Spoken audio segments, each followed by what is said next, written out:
proofs that show that he existed at least since the first dynasty. In spite of his becoming the greatest god of Memphis gods, yet in the beginning he was a small local god. Then his position and importance grew bigger by time. There was a pointing out of him in very little segments in the pyramid texts, but it's difficult to be sure of the fact that it was due to the lack of his importance in the beginning of the historical ages, or it was due to the will of the priests of Heliopolis to minimize his status and position for the sake of the Sun Creed.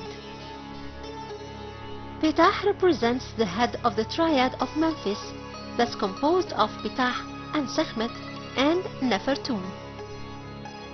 He is a god of arts and handcrafts. He was also connected with Ptah Ta'tenen, or Ptah of the Standing Out Land, who was connected with one of the theories of creating the universe in ancient Egypt.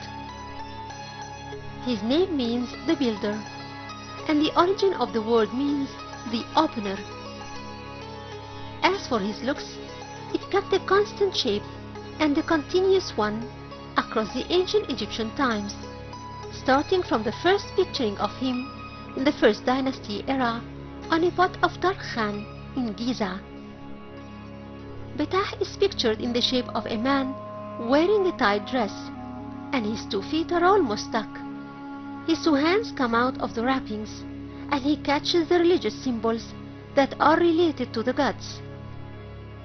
The was, or the scepter, ends with the jet pillar and the sign of Ankh, or the key of life. Usually, Ptah wears a hood firmly fixated on his head. Since the Middle Kingdom era, he became pictured with a pointed straight chin instead of the tilted divine chin that's related to gods.